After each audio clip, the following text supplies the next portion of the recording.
তো বন্ধুরা আমি এই কানেকশন দুটি ডিসকানেক্ট করে নিয়েছি। তো আপনাদেরকে যদি দেখাই, দেখুন বন্ধুরা, আমি এই কানেকশন দুটি ডিসকানেক্ট করে নিয়েছি। এমতো অবস্থায় আমাদের টিকনের ভোল্টেজগুলো দেখে নেব যে আমাদের ভোল্টেজগুলো রেডি হয়েছে কিনা। আসসালামু আলাইকুম রহমতুল্লাহ। নিশ্চয়ই সকল বন্ধুরা ভালো আছেন, আমিও আল্লাহ তাআলার রহমতে অনেক ভালো আছি। তো বন্ধুরা, আজকে 24 ইঞ্চি এলইডি টিভির একটি প্যানেল রিপেয়ারের কাজ দেখাবো। তো আজকে যে কাজটি দেখাবো, এই কাজটি অনেক টেকনিশিয়ান আছেন যারা কাজ করেন, তারা এই কাজগুলোর সমস্যা কোথায় বুঝতে না পেরে এলোপাতাড়িভাবে কাজ করেন এবং অবশেষে প্যানেলগুলো ডেড কন্ডিশনে চলে যায়, আর রিপেয়ার করা সম্ভব হয় না। তো আমরা প্রথমে কাজগুলো জানবো, বুঝবো, সমস্যাটি কোথায় ফাইন্ড আউট করব, তারপরে কাজ করব। অযথায় এলোপাতাড়িভাবে কাজ করে সেটগুলো ডেট করে কাস্টমারের ক্ষতি করব না। আমরা যদি কাজ করতে না পারি, সে কাজগুলো ছেড়ে দেব, যাতে অন্য কোনো টেকনিশিয়ানের কাছে গেলে কাজগুলো করতে পারে। তো বন্ধুরা, চলুন দেখে নিই আজকের এই সমস্যাটি। হচ্ছে আমার 24 ইঞ্চি এলইডি টিভি। সমস্যাটি দেখে নেব। আমরা সেটটিকে প্রথমে অন করব। সেটটি অন করেছি, স্ক্রিনের দিকে ফলো করব। দেখুন বন্ধুরা, আমার সেটটি অন হয়ে গেছে। ব্যাকলাইট ওকে, আমাদের ব্যাকলাইট জ্বলে গেছে, কিন্তু কোনো রকমের গ্রাফিক্স নেই। তো এই রকম কন্ডিশনের সেটগুলো আমরা খুব সহজে রিপেয়ার করতে পারি। তো বন্ধুরা, চলুন সেটটিকে আমরা খুলে নিই এবং দেখি সমস্যাটি কোথায়। তো বন্ধুরা, সেটটি এখন পর্যন্ত খুলিনি। সেটটি প্রথমে খুলে নেব।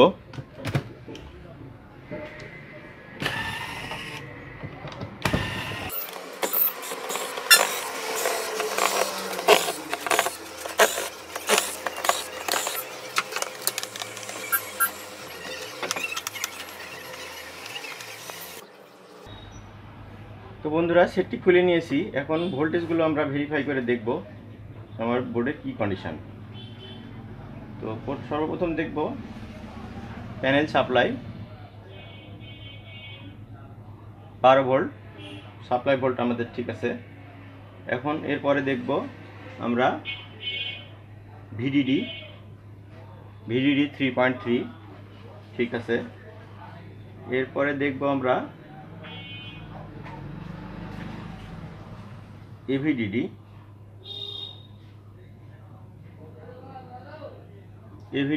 0 ভোল্টেজ। এরপরে দেখব আমরা ভিজিএইচ 0 ভোল্টেজ এবং এরপর দেখব ভিজিএল।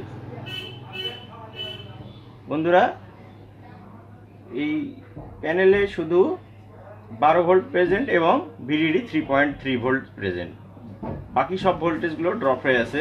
তো এই কন্ডিশনের সেটগুলো আমরা সমস্যাটি কোথায় বুঝতে না পেরে সর্বপ্রথম আমরা ডিসি টু ডিসি আইসি চেঞ্জ করি, তারপরে আরও কত কি কাজ করি তার ঠিক নেই, এবং শেষ পর্যন্ত কাজটি সমস্যা কোথায় ফাইন্ড আউট করতে না পেরে সেটগুলো আমরা ডেড করে ফেলি।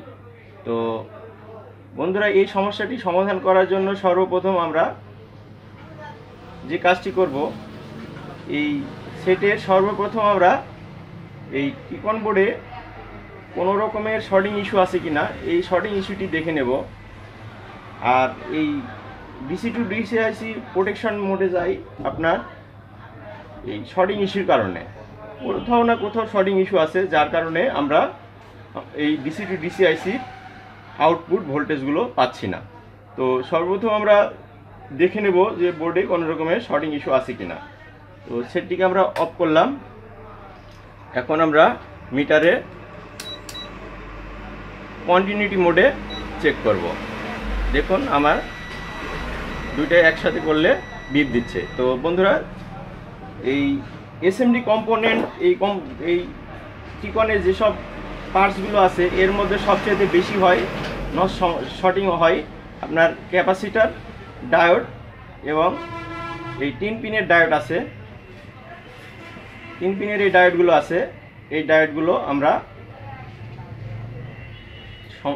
চেক করে দেখব। শর্ট থাকলে বন্ধুরা বিপ দিবে, আমি বিপ কন্টিনিউটি মোডে দিয়ে রেখেছি।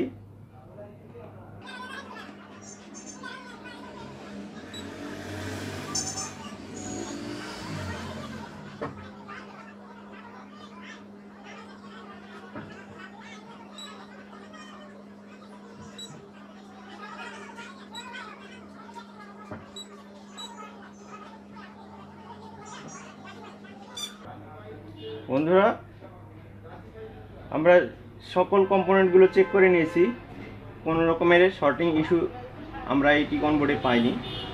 এখন আমরা সমস্যাটি ফাইন্ড আউট করব।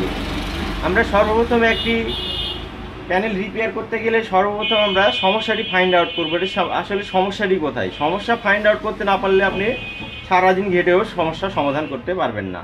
তো প্রথমে আমরা সমস্যাটি ফল্ট বের করব কোথায়। এই ফল্টটি বের করার পরে আমরা এই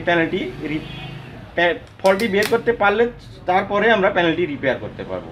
তো বন্ধুরা এই যে কন্ডিশনে এই প্যানেলটি আছে, এই সমস্যাটি সমাধান করার জন্য আমাদেরকে এই প্যানেলটি সম্পূর্ণটাই বডি থেকে আলাদা করে নিতে হবে। এবং এটি একটি নন জিএপি প্যানেল, এটার সাইড কপ আছে। প্যানেলের গঠন দেখলে আমরা বুঝতে পারি যে আমাদের প্যানেলের সাইড কপ আছে কি নেই। কিছু থিওরি, কিছু কৌশল আছে যেগুলো মাধ্যমে আমরা সহজে বুঝতে পারি, একটা টিকন বোর্ড দেখেই বুঝতে পারি যে আমাদের প্যানেলে সাইড কপ আছে কি নাই। তো বন্ধুরা চলুন আমরা এই প্যানেলটি বডি থেকে আলাদা করে নিই। বন্ধুরা প্যানেলটি আমি প্যানেল রিপেয়ারিং টেবিলে নিয়ে এসেছি এবং এখন আমরা সমস্যাটি আরেকবার দেখে নেব। সেটটি আমরা অন করব। সেটটি অন করে নিয়েছি। দেখুন বন্ধুরা আমাদের সমস্যাটি সেম, ব্ল্যাঙ্ক স্ক্রিন। ভোল্টেজটি আরেকবার দেখে নেব।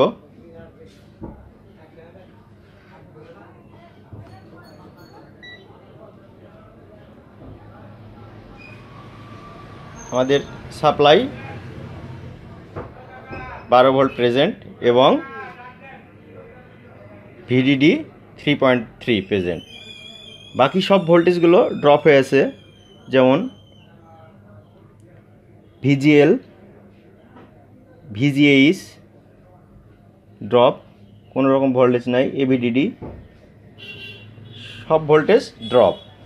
তো এই প্যানেলের সমস্যাটি আমি ফাইন্ড আউট করে নিয়েছি বন্ধুরা। তো আপনাদেরকে যদি একটু ভালো করে দেখাই,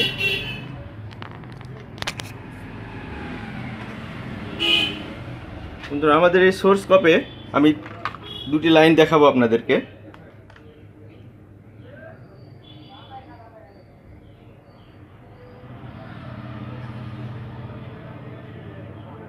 দেখুন বন্ধুরা সোর্স কপে আমি এই দুটি লাইন ফাইন্ড আউট করে নিয়েছি। এই দুটি লাইন আমি কেটেছি এবং কানেক্ট করেছি। তো এখন আমরা এই লাইনটি ডিসকানেক্ট করে দেখব যে আমাদের টিকনের সকল ভোল্টেজ প্রেজেন্ট হয় কি না। তো বন্ধুরা এখন আমি প্যানেলের কানেকশানটি খুলে দিলাম। এখন আমরা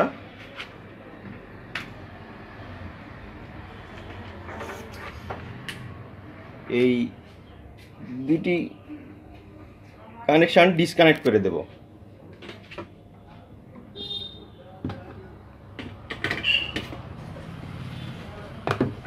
বন্ধুরা এক হাতে কাজ করা এবং এক হাতে ভিডিও করা অনেকটাই সমস্যা হয়, তো আপনারা কিছু মনে করবেন না। তো বন্ধুরা দেখুন আমি এখানে এই দুটি কানেকশন ডিসকানেক্ট করে দেব।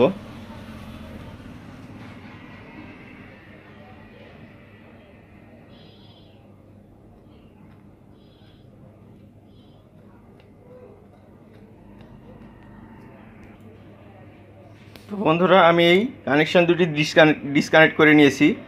তো আপনাদেরকে যদি দেখাই, দেখুন বন্ধুরা আমি এই কানেকশন দুটি ডিসকানেক্ট করেছি। ডিসকানেক্ট করে নিয়েছি। এমতো অবস্থায় আমাদের টিকনের ভোল্টেজগুলো দেখে নেব যে আমাদের ভোল্টেজগুলো রেডি হয়েছে কিনা।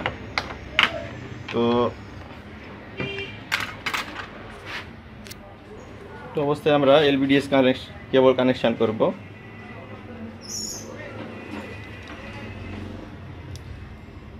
দেখুন বন্ধুরা, এখন আমাদের ব্ল্যাক স্ক্রিন রিমুভ হয়ে গেছে এবং এখন আমাদের প্যানেলের এই কন্ডিশন। এখন আমরা এই ভোল্টেজগুলো দেখে নেব। তো বন্ধুরা, এখন আমরা এই প্যানেলের ভোল্টেজগুলো দেখে নেব যে আমাদের ভোল্টেজগুলো রেডি হয়েছে কিনা। তো সর্বপ্রথম দেখব সাপ্লাই ভোল্ট 12 ভোল্ট আমাদের প্রেজেন্ট। এরপরে দেখব VDD 3.3 volt present, VGL - volt present, VGH 30 volt present, AVDD 16 volt present,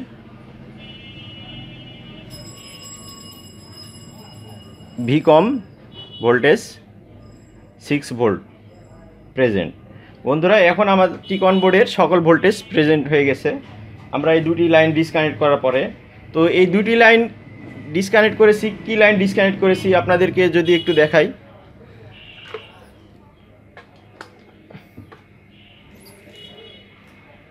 দেখুন বন্ধুরা,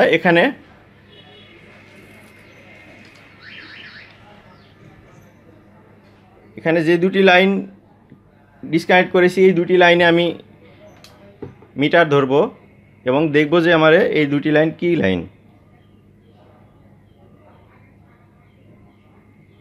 বন্ধুরা, একটি হচ্ছে 28 ভোল্ট অর্থাৎ ভিজিএইচ ভোল্টেজ এবং অপরটি হচ্ছে -7 ভোল্ট অর্থাৎ ভিজিএল। তো ভিজিএল এবং ভিজিএইচ এই দুটি লাইন আমি এখানে ডিসকানেক্ট করেছি। এখন আমরা এই ভোল্টেজগুলো আমরা সাইডে যে গেট কপ আছে, এই যে গেট কপ, এই গেট কপে ডাটা শিট অনুযায়ী আমরা এই ভিজিএল এবং ভিজিএইচ ভোল্টেজটা এই গেট কপে বাইপাস করব। তো চলুন বন্ধুরা দেখে নিই, আমরা এই কপের নাম্বার দেখব এবং ডাটা শিট দেখব, ডাটা শিট অনুযায়ী আমরা কাজ করব। তো কেবলটি আমি ডিসকানেক্ট করে নিলাম।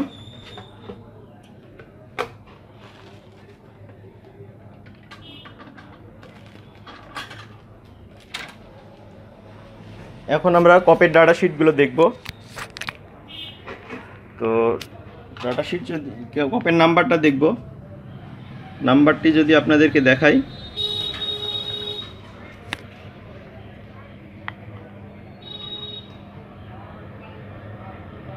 দেখুন বন্ধুরা, আমার কপের নাম্বারটি দেখুন NT39562H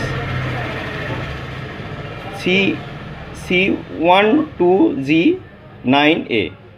এই নাম্বারের ডাটাশিট আমরা দেখে নেব। এর জন্য আমাকে যেতে হবে কম্পিউটারে। চলুন বন্ধুরা কম্পিউটারে যাই। তো বন্ধুরা, এখন আমরা কম্পিউটার স্ক্রিনে চলে এসেছি।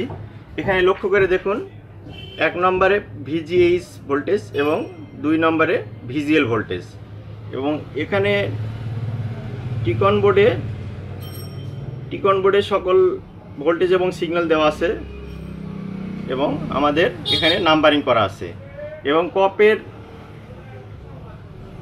কপের কানেকশন অনুযায়ী দেখুন কোন কোন জায়গায় আমাদের এই ভোল্টেজগুলো ইনপুট হবে, সেই ভোল্টেজগুলোর নাম্বারিং করা আছে। এখানে যেমন দেখুন 1 নম্বর ভিজিএইচ, তো এই 1 নম্বরটি কোন জায়গায় আসবে সেটি আমরা দেখব।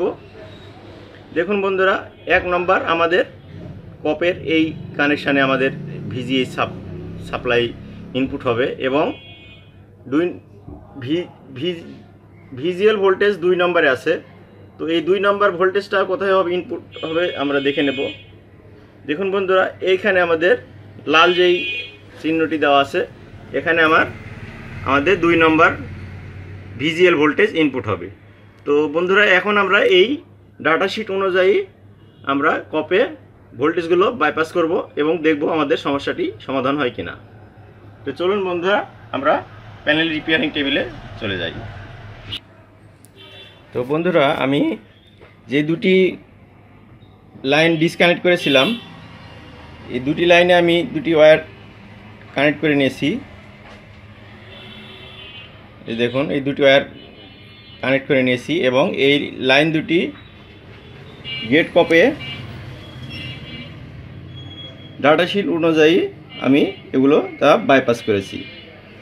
তো এমতো অবস্থায় আমরা রেজাল্টটি দেখে নেব যে আমাদের কাজের ফলাফলটা কি আসে। তো বন্ধুরা এখন আমরা সেটটি অন করে নেব। অন করে নিয়েছি এবং দেখুন বন্ধুরা এখন আমরা এই কেবল কানেকশনটি করব। বন্ধুরা এক হাতে কাজ করতেছি এবং এক হাতে ভিডিও করতেছি, একটু সমস্যা হচ্ছে, কিছু মনে করবেন না আপনারা। দেখুন বন্ধুরা আমাদের প্যানেলটি সাকসেস, প্যানেলটির গ্রাফিক্স চলে এসেছে এবং আমাদের কাজটি সফল হয়েছে। তো বন্ধুরা এরকম ক্রিটিক্যাল সমস্যা হয়, যারা নতুন টেকনিশিয়ান তাদের কাজ করতে সমস্যা হয়। তো আমি যেভাবে কাজটি করলাম ডাটা শিট দেখে, এই কাজগুলো যদি আপনারা করেন তাহলে আপনাদের প্যানেলের কোনো রকমের কোনো ক্ষতিগ্রস্ত হবে না এবং আপনারা অবশ্যই সফলতা পাবেন। তো আমার এই কাজটি যদি ভালো লাগে আমার চ্যানেলটি সাবস্ক্রাইব করবেন এবং বেল বাটন অন করে দিবেন, যাতে এরকম ভিডিও পরবর্তীতে আপলোড করলে সবার আগে আপনার কাছে নোটিফিকেশন পৌঁছে যায়। তো সবাইকে ধন্যবাদ জানিয়ে আজকের মতো এখানে শেষ করছি। তো ভালো থাকবেন সবাই, আল্লাহ হাফেজ।